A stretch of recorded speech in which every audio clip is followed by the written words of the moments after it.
I walked into my wife's office, my heartbeat steady, my steps measured, but my mind was a battlefield of emotions. The air in the office carried the familiar scent of her expensive perfume, a scent I used to love, one that once reminded me of home. Now, it just smelled like power, like control, like deception. It clashed with the sterile scent of the office space, a place I had spent far too many years in, pouring my soul into a company that never truly saw me. Or maybe, they saw me, but they never valued me the way they should have. The city skyline stretched beyond the glass walls, sunlight bouncing off the sleek furniture, making the space look even more impersonal. Everything about her office screamed authority, control, and, right now, victory. I could see it in her posture, the way she sat behind her desk, perfectly manicured fingers laced together as if she had just finished signing a $1 million deal. But it was the smile that caught my attention. It wasn't her usual composed, corporate grin. No, this one was different. Smug, self-satisfied, cruel. She was waiting for me. I let the silence stretch between us for a moment as I closed the door behind me. My pulse was calm, my face unreadable. I had learned a long time ago how to mask emotions, how to keep control even when the ground beneath me was shifting. "Congratulations, Jamie," she said, her tone almost playful, as if this was a joke, as if she was about to tell me some unbelievable punchline. "Your hard work paid off. I'm promoting my boyfriend, Steve, instead of you. He's more of a team player." The words were a hammer to my chest, a weight that pressed down, sinking deep into the pit of my stomach. But I didn't react. I didn't give her the satisfaction. I simply stood there, absorbing the impact. 5 years. 5 years of sacrifice. 5 years of working long hours, skipping vacations, missing family gatherings. All to build her company, to prove my worth, to create something meaningful. I had put my heart into this job, into this business, into her. And now, she sat across from me, acting as if it had all been a joke, a game. And the worst part? She wasn't even ashamed. Her eyes held no guilt, no hesitation, only triumph. She had planned this, and she expected me to break. Steve. I should have known. Steve, who conveniently climbed the corporate ladder at warp speed. Steve, who laughed too easily, who always seemed to be at the right place at the right time, who somehow dodged responsibility when things went south, but took the credit when they went well. Steve, who was now taking my promotion. I exhaled slowly, not allowing the anger to show on my face. If she was expecting an outburst, she was going to be disappointed. If she wanted me to crumble, to beg, to fight, she was out of her mind. Without a word, I reached into my pocket and pulled out a white envelope. Crisp, clean. It had been in my desk for weeks, ready. I had known, deep down, that something like this was coming. I placed it on her desk, right on top of her pristine stack of reports. I slid it forward with controlled precision, my fingers releasing it with a sense of finality. "I understand," I said simply. "Here's my resignation letter." The change in her expression was subtle, but I caught it. The slight furrow of her brows, the way her fingers hesitated before reaching for the envelope. She hadn't expected that. She thought she had all the power. She thought she was in control. She thought I needed this job more than they needed me. She thought wrong. I stood there, watching as she peeled the envelope open, her nails tapping softly against the paper. She unfolded the document inside, her eyes scanning the words, at first quickly, then slower, her expression shifting ever so slightly. Her lips parted. Her back stiffened. Her smug confidence wavered. I didn't move. I didn't say anything. I just waited. Because she hadn't just found my resignation letter inside that envelope. She had found something else. A report. A very specific report. One that detailed the revolutionary project management system I had been working on for the past 3 years. A system that streamlined productivity, reduced inefficiencies, and, most importantly, made companies millions. A system that she had ignored. A system that I had patented. 6 months ago. Her fingers trembled slightly as she flipped through the pages, as realization dawned. I watched, almost amused, as she tried to piece it all together. "Jamie," she started, her voice softer now, uncertain. I tilted my head slightly, waiting. "Why didn't you tell us about this before?" she asked. I let out a small, humorless chuckle. "I did," I said. 3 times. You dismissed it." Her face paled. She shuffled the papers, her mind racing. trying to find a loophole, trying to regain control of the situation. You patented it, she whispered. 6 months ago, I confirmed. She inhaled sharply. That was when I saw it, the first crack in her armor. The moment she realized she had miscalculated. For years, she had belittled my ideas, pushed me aside, prioritized politics over innovation. And now, she was seeing the consequences. She straightened her shoulders, her voice carefully controlled when she spoke next. Jamie, let's be reasonable. We can match whatever offer you've gotten. Maybe even do better. I laughed. A genuine, full-bodied laugh. Ashley, I said, finally calling her by her name for the first time in this conversation. It's not about money. She opened her mouth to argue, but I didn't let her. It's about respect, I continued. Something I never got here. Her lips pressed together tightly. She knew I was right. I had spent years being overlooked, being used, being underestimated. And now, when she finally realized my worth, it was too late. I buttoned my jacket, adjusting my watch as I took a step back. You and Steve enjoy the promotion, I said smoothly, my voice dripping with finality. I'm sure you'll do great without me. And with that, I turned and walked out of her office. I didn't need to look back to know what was happening. I didn't need to hear her reaction to know that she was panicking. Because in the end, she had played the game wrong. She thought she was getting the last laugh. She thought she had all the power. But what she didn't realize was that I had been playing a game of my own. And now, I was winning. I walked out of my wife's office with my head held high, my stride purposeful, my emotions locked away behind a calm, composed exterior. The office around me buzzed with whispers. Eyes flickered toward me from behind computer screens, from over cubicle walls, from the glass-walled conference rooms where my so-called colleagues were pretending to work but were undoubtedly discussing what had just happened. They all thought I'd be devastated. They thought I would storm out in anger, demand explanations, beg for reconsideration. They thought I would crumble because this job, this position, had been my life. But they were wrong.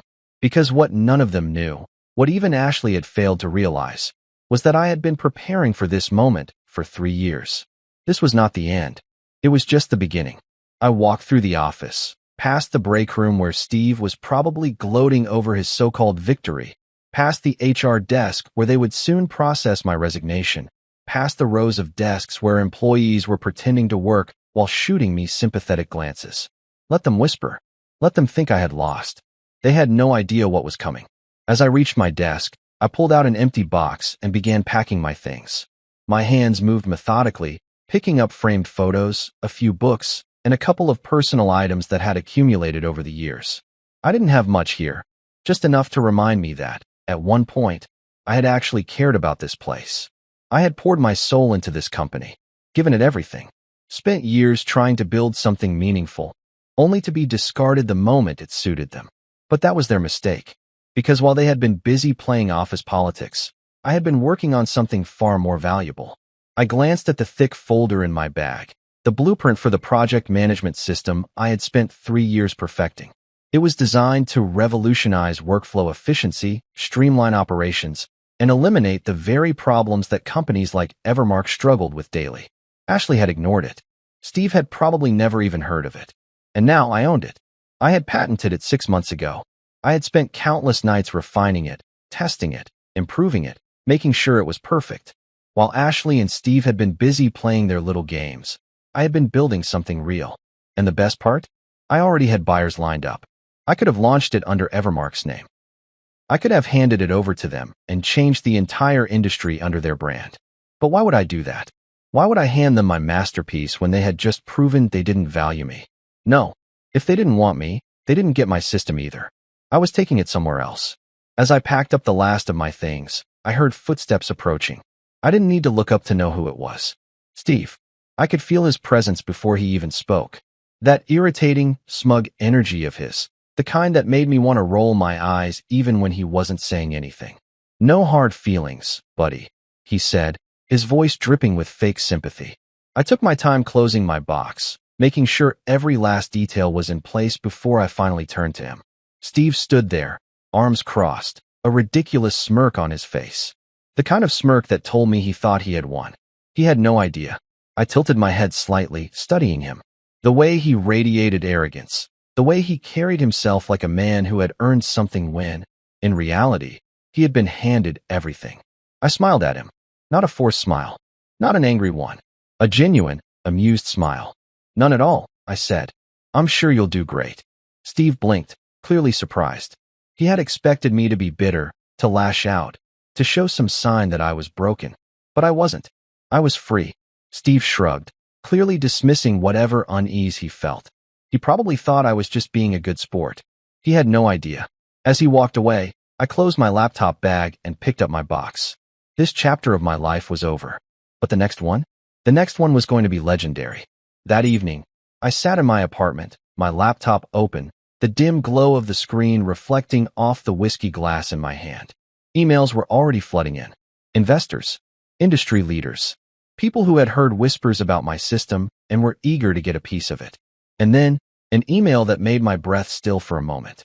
Noah Grant, CEO of Westbridge Industries. Westbridge wasn't just another corporation. They were one of the biggest names in the industry. Their reach was global. Their influence? Unmatched. I clicked on the email. Jamie, I heard you left Evermark. We need to talk. Coffee tomorrow. Short, direct, powerful. I leaned back, my mind racing. Westbridge wasn't just a company. It was the company. The kind of place that respected innovation, that nurtured talent, that paid attention. And now, they wanted to talk to me. I picked up my phone and typed out my response. See you at 9. I set my phone down, exhaling slowly, a smirk forming on my lips. Ashley had spent years ignoring my ideas. Now, she was about to see just how big of a mistake that was. She thought Steve's promotion was her victory.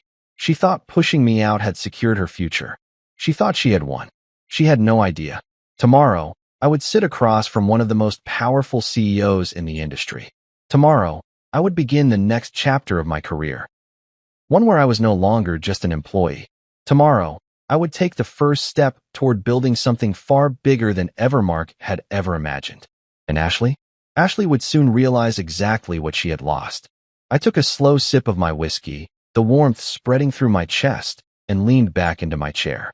Because while Evermark was busy celebrating Steve's promotion, I was about to change the game entirely. The next morning, I arrived at the cafe 15 minutes early. Not because I was eager, but because I wanted to control the environment. I wanted to choose my seat, to have a moment to observe, to settle into the space with confidence. This wasn't just a casual coffee meeting. This was a power move, and I intended to play it perfectly. I ordered a black coffee, no cream, no sugar. The bitterness suited my mood. The cafe was sleek and modern, filled with early morning professionals tapping away at their laptops, having hushed business discussions, strategizing their next big deal. Just another day in the corporate jungle. I chose a table near the window, giving me a clear view of the entrance. The moment Noah Grant walked in, I wanted to be the first thing he saw. He arrived exactly on time. Not a minute early, not a minute late. That alone told me something about him. He was precise, methodical, a man who respected structure. Noah Grant was in his late 40s, tall, well-groomed, with an effortless confidence that only came from running an empire. Westbridge Industries wasn't just another company. It was a giant, a leader in tech innovation, project management, and global business solutions. And now, he wanted to talk to me. I stood as he approached, offering a firm handshake. His grip was solid, his eyes sharp, assessing. Jamie, he greeted. Glad you could make it. Of course, I replied smoothly. I appreciate the invitation. We sat, and he wasted no time. I won't sugarcoat this, he said, leaning forward slightly. I know about your resignation.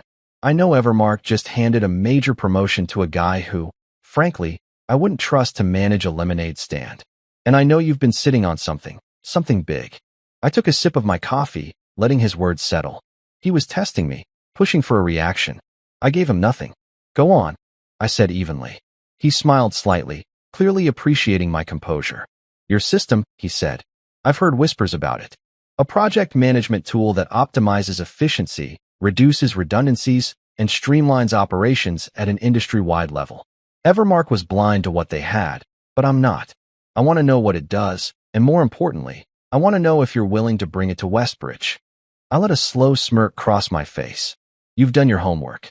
That's my job, he said simply. I leaned back in my chair, my fingers tapping against my coffee cup. It's not just a tool, I said. It's a game changer. Companies lose millions every year to inefficiency.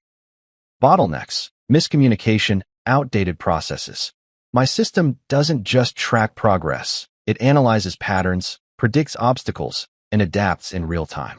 It turns workflow into something predictable, scalable, and foolproof. Noah's eyes flickered with interest. And you patented it. It wasn't a question. He already knew the answer. 6 months ago, I confirmed. Which means Evermark has no rights to it. They ignored it. They ignored me. And now, they don't get to have it. Noah's smile widened slightly, the kind of smile that said he appreciated the vengeance in my tone. I like the way you think, he said. And I like what you've built. I want it. I took another sip of my coffee. That depends, I said smoothly. On what you're offering. This was the moment. The moment when everything shifted. I wasn't just a guy looking for a job. I wasn't just another former employee looking to land on his feet. I was the asset here. And Noah Grant knew it. He reached into his briefcase and slid a folder across the table. Take a look, he said. I opened it. Base salary, triple what I was making at Evermark. Equity, 10% stake in Westbridge's next innovation sector. Title, Vice President of Strategic Development. Full creative control over my systems integration. I kept my face neutral, but inside, I was already calculating my next move. This was a kingmaker deal. It wasn't just a job. It was a seat at the table. I closed the folder and met his gaze. I have 2 conditions, I said. He raised an eyebrow, intrigued. First, I continued, I want full autonomy over how this system is implemented. No bureaucracy. No corporate red tape. I run it my way. Noah nodded. Done. Second, I smiled. I want the press release to state, clearly, that Evermark had the opportunity to implement this system and chose to pass on it. Noah chuckled. You really want to twist the knife, don't you? They underestimated me, I said. I just want to make sure they realize exactly what they lost. Noah leaned back, considering me. Then he extended his hand. Welcome to Westbridge, Jamie. I shook his hand, sealing the deal. This wasn't just a career move. This was payback. That evening, I walked into my apartment feeling lighter than I had in years. For so long, I had played by Evermark's rules, let Ashley dictate my value, let a corrupt system decide what I was worth. But now, I was the one making the rules. My phone buzzed. I glanced at the screen. An email from Ashley. I smirked, already knowing what it would say before I even opened it. Jamie, I think we may have made a mistake. Let's talk. I didn't reply. Instead, I drafted an email to Noah. Looking forward to the press release. Make sure Evermark's name is in bold. Then I set my phone down, poured myself a drink, and leaned back into my chair, staring out over the city skyline. Ashley thought she had beaten me. She thought she had secured her future. But now, she was about to realize just how wrong she was. I wasn't just moving on. I was moving up. 2 weeks later, on my last official day at Evermark, I walked into the office for the final time. The atmosphere felt different. There was a tension in the air, a subtle shift in the way people looked at me. Some with curiosity, some with concern, and others, especially those who had always sided with Ashley, with barely concealed panic. I wasn't supposed to leave like this. I was supposed to be broken. I was supposed to be licking my wounds, searching for a new job, regretting ever standing up for myself. But instead, I was walking out of here a king, and they had no idea what was about to hit them. I took my time clearing out the last few things from my desk, keeping my movements unhurried. Let them wonder. Let them whisper. Let them realize too late what they had done. Then, just as I expected, an email popped up on my screen. Subject, Final Meeting, CEO's Office. Ashley, right on cue. I exhaled slowly, then stood, adjusting my jacket before making my way to her office. The walk felt different now. It was the same office, the same hallways, the same people, but everything had changed. Because now, I was untouchable. I stepped inside without knocking. She was sitting behind her desk, but this time, the smug smile was gone. For the first time in years, I saw something I never thought I'd see on her face. Doubt. She held my resignation letter in one hand, but what truly caught my attention was the document in her other hand. The report I had included in my resignation letter. She had finally read it, and now, she understood what she had lost. Jamie, she started, her voice different this time. Controlled. Careful. Why didn't you tell us about this system before? I let out a quiet chuckle, shaking my head slightly. I did, I said. 3 times. Her face paled. I watched as she shuffled through the pages, her fingers trembling slightly. She knew what she was looking at. She wasn't just realizing that she had ignored something valuable. She was realizing that she had ignored something that could have saved Evermark. Her voice dropped to something almost desperate. You patented it. I nodded. 6 months ago. Silence stretched between us. The kind of silence that made people realize just how badly they had messed up. Finally, she exhaled and straightened her shoulders, trying to regain some control. Too late. Jamie, let's be reasonable. We can match whatever offer you've gotten. I smiled. She was scrambling now. It's not about money, Ashley, I said. It's about respect. Her jaw clenched. She hated hearing that. For years, she had assumed I would always be there, always giving to the company without asking for anything in return. She had treated me as replaceable. And now, she was realizing just how irreplaceable I actually was. Jamie, we can. No. I cut in smoothly, my voice firm but calm. You had your chance. 3 years. 3 separate pitches. I sat in this very office, and you shot me down every single time. You said it wasn't feasible. You said we weren't ready for that level of change. And now, I gestured toward the document in her hand. Now, you're finally reading it because I'm leaving. She didn't speak, but I could see it in her face. The regret, the realization, the panic. I stood, adjusting my jacket, giving her one last look. Enjoy your promotion, I said with a knowing smirk. You and Steve are going to need all the luck you can get. And with that, I walked out. For the last time. That night, I sat in my new office at Westbridge, overlooking the city skyline. A view 10 times better than anything Evermark ever gave me. My name was already on the door. My system was already being integrated into the company's structure. I had an entire team under me, people who respected my vision, who understood my value. And the best part? I was just getting started. Then my phone buzzed. A text from an old colleague, Jake. Ashley's in full meltdown mode. Steve has no idea what he's doing. The board is furious. I leaned back in my chair, laughing quietly to myself. The cracks were already starting to show, and I hadn't even made my next move yet. 3 months had passed since I left Evermark, and the fallout was even worse than I had predicted. It started as whispers, missed deadlines, unhappy clients, and minor errors that should have been easily preventable. Then, those whispers grew louder. Projects collapsed. Clients walked away. Investors panicked. And at the center of it all, Steve, the man Ashley had chosen over me. The man who had smirked as I packed up my desk, as if he had won some great victory. The man who had no idea how deep he was in over his head. And now, he was drowning. I leaned back in my chair, scrolling through the latest industry news. Evermark Incorporated faces client exodus amid efficiency crisis, stock down 30%. The headline alone was enough to make me smirk. But it was the article that really made it worth reading. I skimmed through it, my eyes catching on key phrases. Several longtime clients have cited severe project mismanagement since the departure of a key executive, leading to significant delays and operational inefficiencies. I knew exactly who that key executive was, and so did Ashley. As I continued reading, I found a quote from one of Evermark's former clients, one I had personally managed during my time there. The quality of service at Evermark has deteriorated significantly. Projects that once ran like clockwork are now riddled with delays. It's like they lost the one thing holding them together. I exhaled through my nose, shaking my head slightly. They had lost me, and they were just now realizing what that meant. Across from me, my assistant, Claire, knocked lightly on the door before stepping in. Your 3 p.m. call with Westbridge's expansion team is in 10 minutes, she reminded me. Thanks, Claire. I'll be ready, I said, closing my laptop. As she turned to leave, she hesitated. Oh, one more thing, she added. You got a voicemail from someone at Evermark. I think it was one of the board members. Should I forward it to you? I smirked. No need, I said. I already know what they want. Evermark was falling apart, and now they were desperate. They thought I'd want to hear them out. They thought they still had leverage. They were wrong. Later that evening, I got a text from Jake, my former colleague at Evermark. Dude, you need to hear this. Call me. Curious, I dialed his number.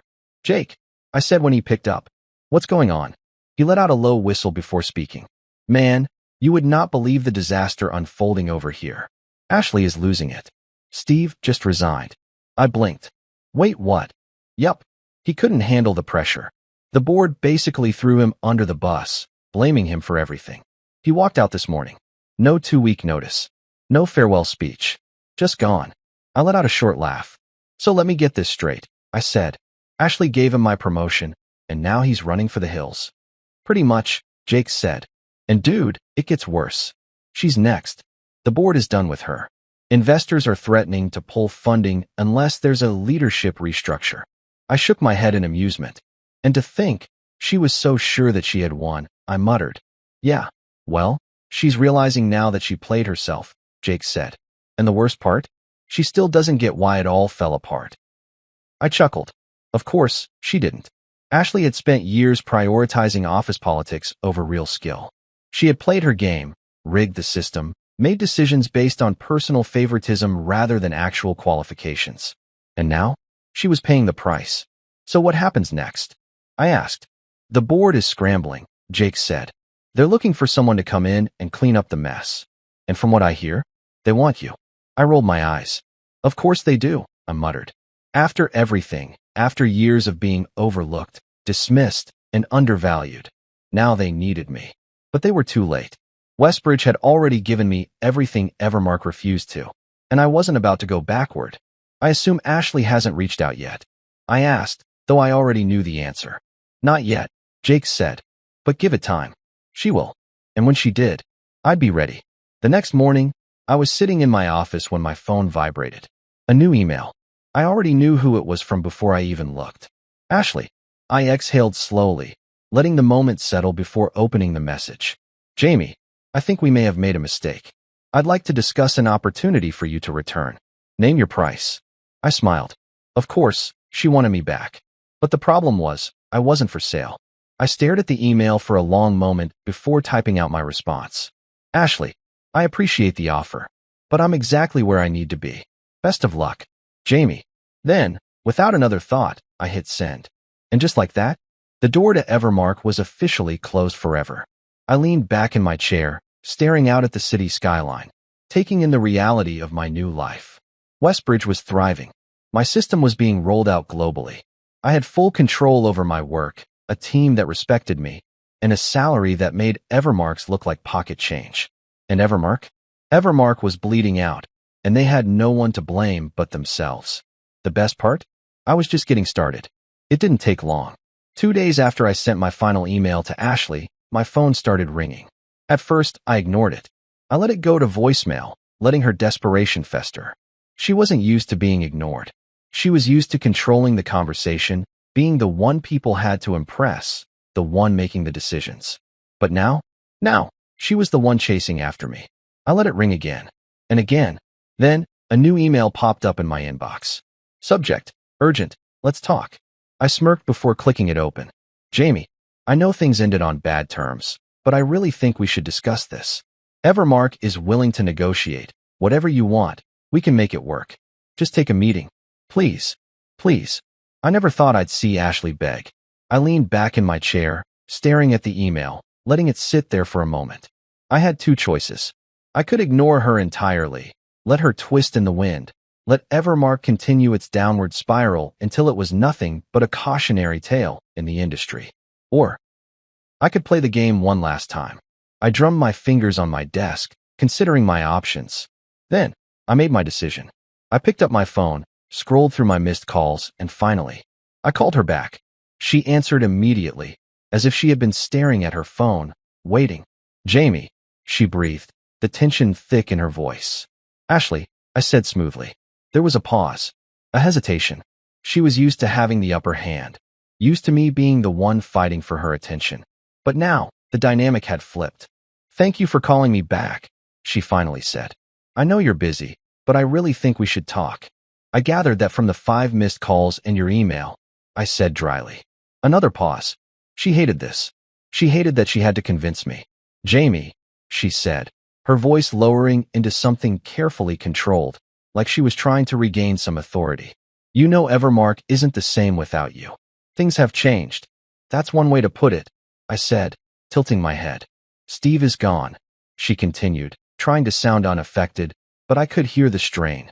The board is looking for new leadership. There's an opportunity here, a big one, and I think it should be you. I nearly laughed. 3 months ago, she had looked me in the eye and told me I wasn't a team player, that I wasn't right for a leadership position. And now? Now she wanted me to save her. Interesting, I said, dragging the word out. Jamie, listen. I don't think I need to, I interrupted.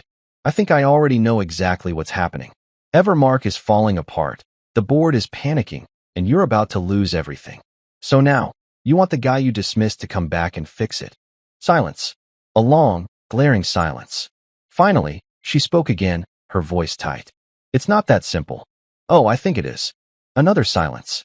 This time, she exhaled sharply, the sound of frustration barely concealed. Jamie, she said, softer this time. I know we made mistakes. I know I made mistakes. But we need you. The company needs you. Just come in for a conversation. That's all I'm asking. I tapped my fingers against my desk, letting the moment stretch out. She needed me to say yes. She needed me to give her hope. Instead, I smiled and said, no. A sharp intake of breath. Jamie, be reasonable. Oh, I'm being very reasonable, I said smoothly. See, I did my part. I gave Evermark everything. And you threw it away. You made your choice. Now you have to live with it. I can fix this, she pushed. We can fix this. Ashley, I said, my voice calm but firm. There is no we anymore. Silence. Finally, she let out a slow exhale. Defeated. You're really not going to help? She asked, her voice quiet now. No, I said simply. A beat passed. Then another. And then, she hung up. No goodbye. No last attempt to persuade me. Just silence. I stared at my phone for a moment before setting it down, shaking my head with amusement. Ashley had always thought she was untouchable. She had spent years thinking she was the smartest person in the room. And now, she had finally learned what it felt like to lose. That night, I got another text from Jake. Ashley looked like a ghost in today's meeting. It's over for her, man. The board is already talking about replacing her.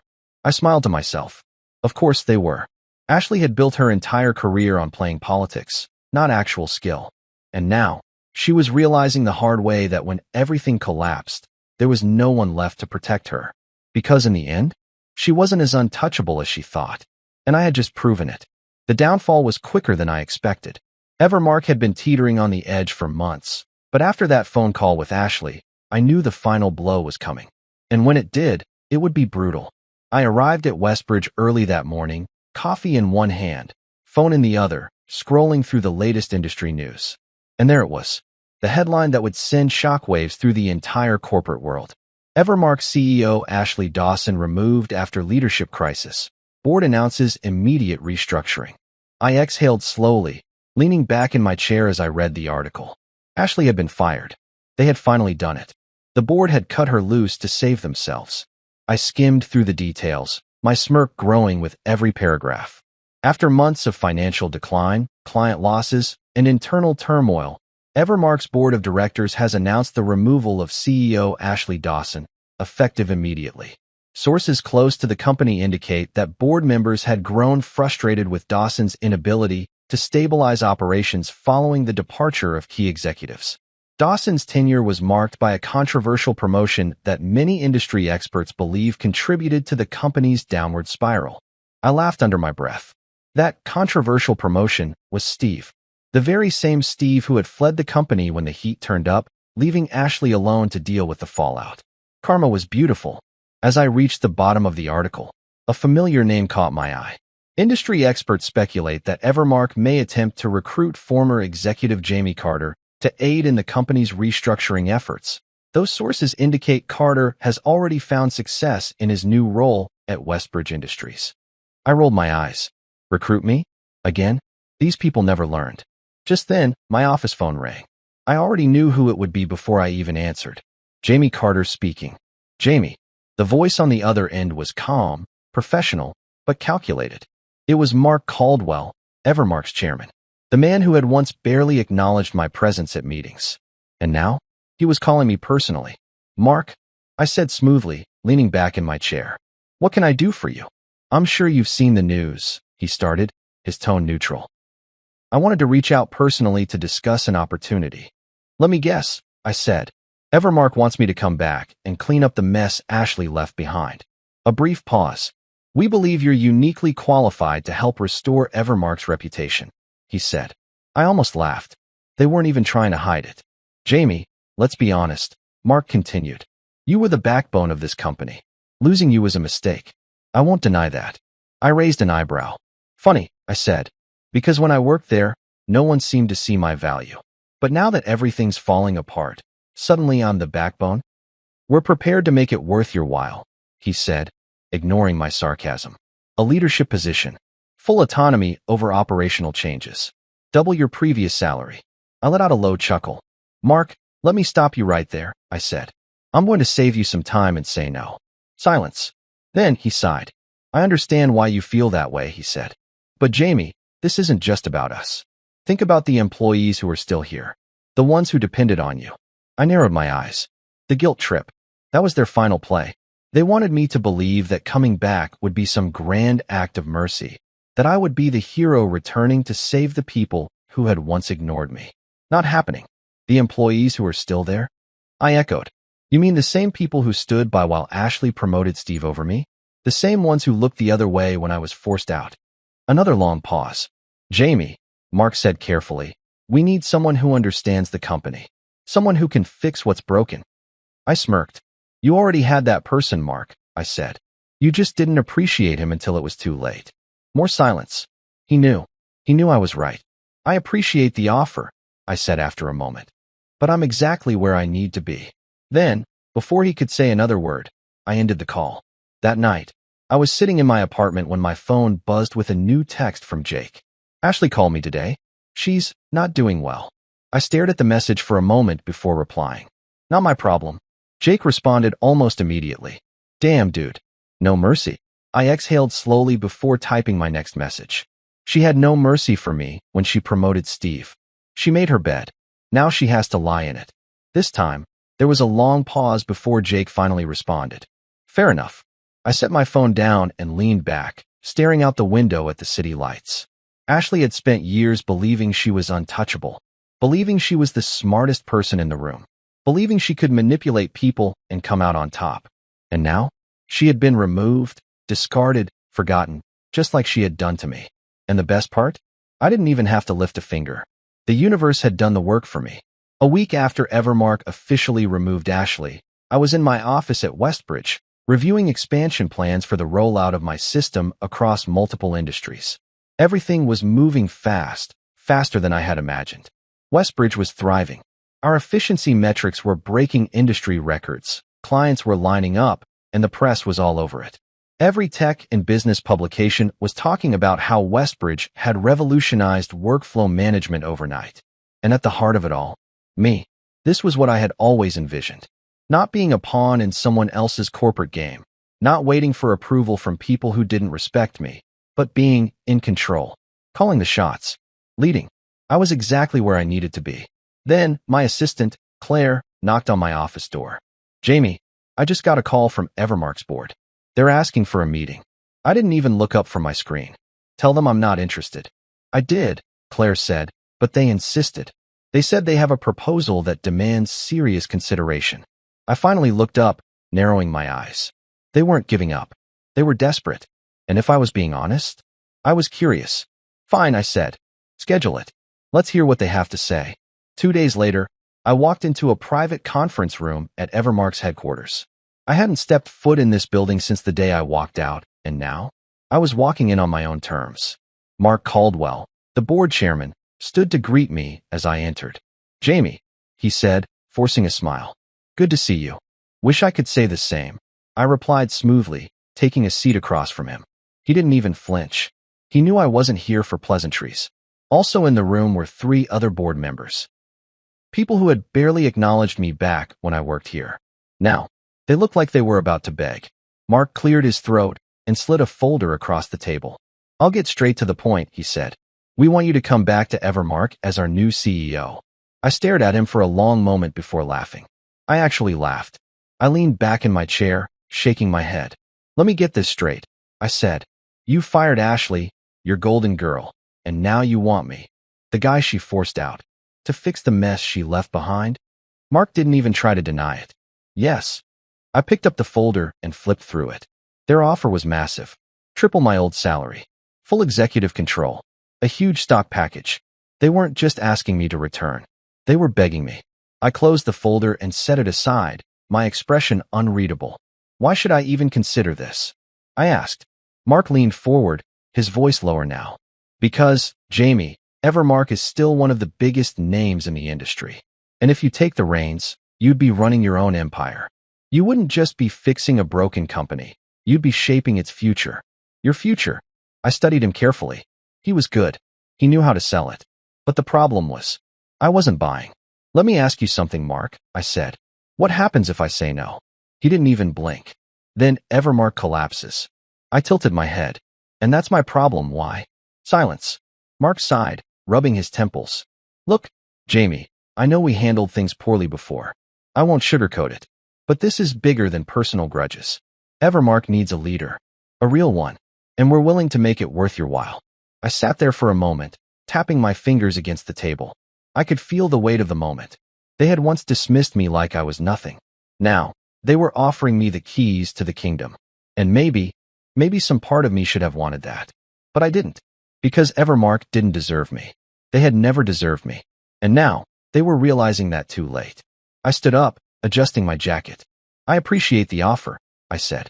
But I have to decline. Mark frowned. Jamie, Westbridge gave me everything Evermark never did. I cut in. And I'm not about to trade that for a sinking ship. Silence. The board members exchanged glances, realizing that they had already lost me. I picked up the folder with their offer, flipped it open, and tore the contract in half before tossing it back onto the table. Best of luck, I said smoothly. You're going to need it. And then, I walked out. Again. Only this time, I wasn't leaving as an employee. I was leaving as the man who had won. That night, I was in my office at Westbridge, sipping a glass of whiskey when my phone buzzed. A message from Jake. Dude, just heard about the meeting. You really told them to go to hell. I smirked, taking another sip before typing back. Not in those words. But yeah. Jake's response was immediate. Damn. Ashley must be losing her mind. I exhaled slowly, staring at my phone. Ashley. I hadn't heard from her since she was fired. And honestly, I didn't need to. Because I already knew exactly what she was thinking. She thought she had secured her future when she chose Steve over me. She thought I would be nothing without Evermark. She thought I would come crawling back. But now, she was watching from the sidelines as I thrived. She was irrelevant. And I was just getting started. The day after I rejected Evermark's desperate offer, I arrived at my office feeling lighter than ever. There was something deeply satisfying about knowing I had all the power now, something Ashley and her board had never believed possible. For years, they had seen me as just another employee, a piece of the corporate machine. Now, they were watching as I thrived without them, while their empire crumbled into dust. The news of my rejection spread fast. By noon, I had 5 different emails from industry journalists asking for a statement. Westbridge's PR team even asked if I wanted to do an official press release. Should we address the rumors? Claire, my assistant, asked when she stepped into my office. I sipped my coffee, considering it. No, I said finally. Let them wonder. Because that was the best part. Evermark wasn't just falling apart. They were scrambling to understand why. They had assumed I would jump at the chance to return. They had thought I was still the same man who spent years waiting for their approval. They had no idea who I had become. And now, I was untouchable. That evening, I got a call from Jake.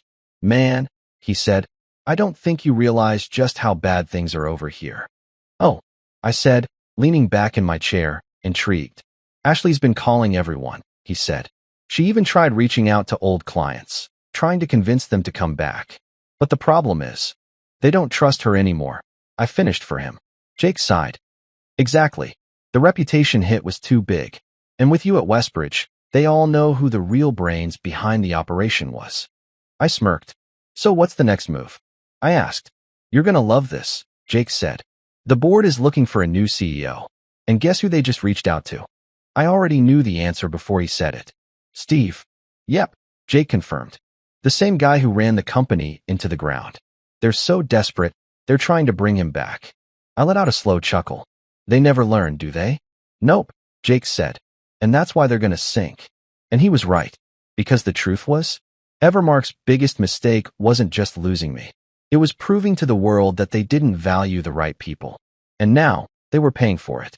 That weekend, I attended a major tech and business conference on behalf of Westbridge. Every major player in the industry was there: investors, CEOs, rising entrepreneurs. The perfect place to cement my reputation. As I walked through the venue, shaking hands and exchanging business cards, I could feel the difference. People weren't just acknowledging me. They were seeking me out. I had become someone that mattered. Then, as I turned the corner toward the networking lounge, I spotted her. Ashley. She was standing near the bar, a drink in hand, wearing a forced smile as she spoke to a group of executives. And the moment she saw me, her entire expression shifted. Her confident facade cracked. For the first time, I saw something I never thought I'd see from Ashley: defeat. I walked past without stopping, barely acknowledging her, but I could feel her eyes following me. She was watching me the way someone watches a ghost from their past, with a mixture of regret, disbelief, and something close to fear. Because she knew I had won. And she had become irrelevant. Later that night, I was back in my hotel suite, sipping whiskey and reading through my emails when a new message popped up. From Ashley Dawson. Subject: can we talk? I stared at the screen for a moment, letting out a slow exhale. I could already guess what it said. I clicked it open. Jamie, I know things didn't end well between us, and I know I don't deserve a response, but I needed to reach out. I've made mistakes. I see that now. And I know I can't change the past, but I just want you to know, I'm sorry. I should have valued you more. I should have listened. I don't expect anything from you. I just needed to say it. Ashley. Apologizing. I never thought I'd see the day. I sat there for a moment, staring at the words, wondering if I should even respond. Then, finally I did. Ashley, I appreciate the message, but some mistakes can't be undone. Good luck. And with that, I closed the laptop, took another sip of whiskey, and let the past fade away. Because the best revenge was knowing that I never needed it. I had already won. The morning after Ashley's email, I sat in my office at Westbridge, staring out over the city skyline. It was a perfect morning, the kind of morning that reminded me just how much had changed in such a short amount of time. Just 6 months ago, I was stuck in a company that didn't value me, working for a woman who saw me as replaceable, waiting for an opportunity that would never come. And now, I was leading an industry revolution. Westbridge had officially launched my project management system nationwide, and the results were staggering. Productivity had skyrocketed. Companies were saving millions in wasted hours. Investors were pouring in, eager to be a part of something that was changing the way businesses operated. I had built something that mattered. And best of all, I had done it on my own terms. As I leaned back in my chair, Claire knocked on my door. Jamie, I have the final numbers from the rollout. Thought you'd want to see them. She handed me a folder. I flipped it open, scanning the figures. Client acquisition up 230%. Efficiency ratings at a record high. Industry adoption accelerating faster than projections. I smiled. This is huge, I said, setting the folder down. Claire smirked. I figured you'd like it. She hesitated for a moment before adding, oh, and you got another email from Evermark. Mark Caldwell again. Should I forward it? I let out a quiet laugh, shaking my head. No need, I said. I already know what it says. Evermark had lost everything. Their credibility, their clients, their last chance at a future. And now, they wanted me to come back and save them. But I wasn't in the business of rescuing people who had buried me. Ashley had learned that lesson the hard way.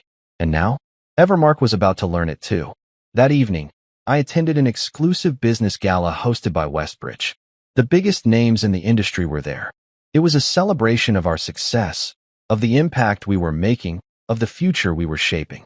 As I walked through the venue, shaking hands with executives, investors, and innovators, I felt something I hadn't felt in years. Freedom. For so long, I had been fighting for recognition, for respect, for a seat at the table. And now, I owned the damn table. As I sipped my whiskey, a familiar voice cut through the noise. Jamie. I turned, and there she was. Ashley. She looked different. The confidence, the smugness, the power she had once wielded so effortlessly, it was gone. She wasn't the queen of the corporate world anymore. She was just another guest at a party she no longer belonged to. Didn't think I'd see you here, I said, swirling my drink. Didn't think I'd have the courage to show up, she admitted, offering a small, tired smile.